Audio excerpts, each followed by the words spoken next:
விவாகரத்து செய்யாமல் முதல் கணவனை கழட்டிவிட்டு பள்ளி பருவ காதலனை கரம் பிடித்த இளம்பெண்ணால் ஜோலார்பேட்டை பகுதியில் இப்படியும் ஒரு பெண்ணா என்ற பேச்சு காற்றாக பரவியது. அது குறித்த செய்தியின் பின்னணியை தற்பொழுது பார்க்கலாம். வேலூர் மாவட்டம் ஜோலார்பேட்டை அருகே உள்ள பொன்னேரியைச் சேர்ந்தவர் சமிதா. இவருக்கு உறவினரான சக்திவேல் என்பவருக்கும் கடந்த ஜூலை மாதம் திருத்தணி கோவிலில் திருமணம் நடைபெற்றது. திருமணத்தின் போது குரூப் போட்டோ எடுப்பது தொடர்பாக மாப்பிள்ளை வீட்டாருக்கும் பெண் வீட்டாருக்கும் தகராறு வந்துள்ளது. பின்னர் இரு வீட்டாருக்குள்ளும் சமரசம் ஏற்பட்டுள்ளது. ஆனால் புகைப்பட பிரச்சனையை காரணம் காட்டி திருமணமான சில தினங்களிலேயே சமிதா கோபித்துக் கொண்டு தாய் வீட்டுக்கு சென்றுள்ளார். சில நாட்கள் கழித்து மனைவியை சமாதானப்படுத்தி அழைத்து வர கணவர் சக்திவேல் மாமனார் வீட்டிற்கு சென்றுள்ளார். அப்போது கோபமாக இருப்பதாக காட்டிக்கொண்ட சமிதா கணவர் சக்திவேலுடன் செல்ல மறுத்துவிட்டதாக கூறப்படுகிறது.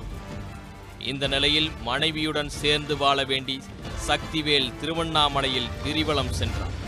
அப்போது அவரது மனைவியான சமிதா வேறொரு இளைஞருடன் கழுத்தில் புதிதாக கட்டப்பட்ட மஞ்சள் தாலியுடன் ஜோடியாக கிரிவலம் செல்வதைக் கண்டு அதிர்ச்சியடைந்தார். அவர்களை பின்தொடர்ந்து சென்ற சக்திவேல் வழிமறித்து நடந்தது என்ன என்பது குறித்து கேட்டார். அப்போது இளம்பெண்ணுடன் கிரிவலம் வந்தவர் அவரது பள்ளி பருவ காதலன் கார்த்திக் என்பதும் அவரை புதிதாக திருமணம் செய்து கொண்டதும் தெரிய வந்தது. இதையடுத்து சக்திவேல் தனது மனைவி தன்னை ஏமாற்றி வேறொரு இளைஞரை இரண்டாவது திருமணம் செய்து கொண்டதாக ஜோலார்பேட்டை காவல் நிலையத்தில் புகார் அளித்தார். போலீஸ் விசாரணையில் சமிதாவின் காதல் திருவிளையாடல் வெளிச்சத்துக்கு வந்தது. இப்போ 24ஆம் தேதி திருவண்ணாமலைக்கு போகும்போது பஸ் ஸ்டாண்டில் பார்த்தேன். பொண்ணு ஏற்கனவே லவ் பண்ண பையனா அந்த பொண்ணு பார்த்தேன் பஸ் ஸ்டாண்டில். அவங்க அம்மா கூட இருந்தாங்க.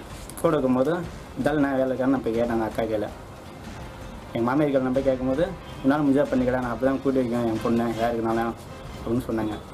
சொன்னோடனே நான் பொண்ணு பையனும் பஸ் ஸ்டாண்ட் வந்து கூட்டின்னு வந்தேன். செவ்வாய்க்கிழமை காலையில் போலீஸ் ஸ்டேஷனில் யாருமே ஆள் இல்லை. அதில் சிஎம் பந்தோபஸ்து போயிட்டுருந்தாங்க. சரி, எங்களுக்கு முன்னே போலீஸ் ஸ்டேஷன் போய் அவங்க கம்ப்ளைண்ட் கொடுத்துட்டாங்க. என் பொண்ணை காணலன்ட்டு, என் பொண்ணை கத்தி வச்சு வச்சுருந்தாங்க மாப்பிள்ளன்ட்டு. பையன் வீட்டில் போய் கம்ப்ளைண்ட் கொடுத்தாங்க. சரி, பொண்ணு பையனை போய் குடும்பம் போலீஸ் ஸ்டேஷனில் ஒப்படைச்சுங்க. போலீஸ்காரங்க வெளியே வச்சு பேசிக்கான்ட்டாங்க. அப்போ என்னை வந்து திங்கக்கிழமை நைட்டு வந்து அடிச்சிட்டாங்க. அதுக்கு கம்ப்ளைண்ட் கொடுத்தா நான் எதுவும் கம்ப்ளைண்ட் எடுக்கல போலீஸ் ஸ்டேஷனில். எப்போ கப்பு மட்டும் போட்டுக்காங்கன்னா பையனை கூட்டு விசாரிக்கல, எதுவுமே செய்யலை சார். சமிதா 11ஆம் வகுப்பு படிக்கும் போதே கார்த்திக் என்பவரை காதலித்து கர்ப்பமாகியதாக கூறப்படுகிறது. ஆனால் இருவரும் வெவ்வேறு பிரிவினர் என்பதால் பெற்றோர் காதலுக்கு எதிர்ப்பு தெரிவித்துள்ளனர். மேலும் உறவினர் வீட்டில் சமிதாவை தங்க வைத்துள்ளனர். அங்கு 2 மாதம் தங்கியிருந்த நிலையில் சக்திவேலுக்கும் அவருக்கும் பழக்கம் ஏற்பட்டுள்ளது. இதையடுத்து இருவருக்கும் பெற்றோர் திருமணம் செய்து வைத்துள்ளனர். இந்நிலையில் கணவன் வீட்டாரிடம் கோபித்துக் கொண்டு தாய் வீட்டிற்கு செல்வது போல் சென்ற சமிதா பழைய காதலன் கார்த்திக்கை சந்தித்து பேசியுள்ளார். இதையடுத்து இருவரும் திருமணம் செய்து கொண்டு திருவண்ணாமலையில் ஜோடியாக கிரிவலம் வந்தது தெரிய வந்தது. இந்த சம்பவம் குறித்து போலீசார் விசாரணை நடத்தி வருகின்றனர். அதை மறைச்சி வச்சு எனக்கு வந்து என் பையனுக்கு திருமணம் செஞ்சு வச்சுட்டாங்க.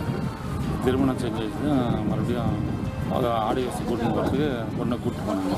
கூப்பிட்டு போய் திருப்பி அந்த பையன்கிட்ட பழைய காதலன்கிட்ட அவங்க அம்மா அவங்கெல்லாம் சேர்த்து அனுப்பிச்சுட்டாங்க. அது போய் பையன் கேட்டு அடித்து ஹாஸ்பிட்டல் இது பண்ணியிருந்தாங்க. இதுமாதிரி ஸ்டேஷனில் கம்ப்ளைண்ட் வந்து எஃப்ஐஆர் இது பண்ணி அவங்க ஏதாவது பிறகு நடவடிக்கை எடுக்கிறாங்க. விவாகரத்து செய்யாமல் முதல் கணவனை கலற்றிவிட்டு பள்ளி பருவ காதலனை கரம் பிடித்த இளம்பெண்ணால் ஜோலார்பேட்டை பகுதியில் கிசுகிசுப்பு காற்றாக பரவியுள்ளது. உண்மை செய்திகளை உங்கள் கண்முன் கொண்டு வரும் காவிரி நியூஸின் யூடியூப் சேனலை சப்ஸ்கிரைப் செய்யுங்கள். நொடிக்கு நொடி நாட்டு நடப்புகளை தெரிந்து கொள்ள காவிரி நியூஸ்.tv, Facebook, Instagram, Twitter போன்ற சமூக வலைதள பக்கங்களோடு எப்போதும் இணைந்திருங்கள்.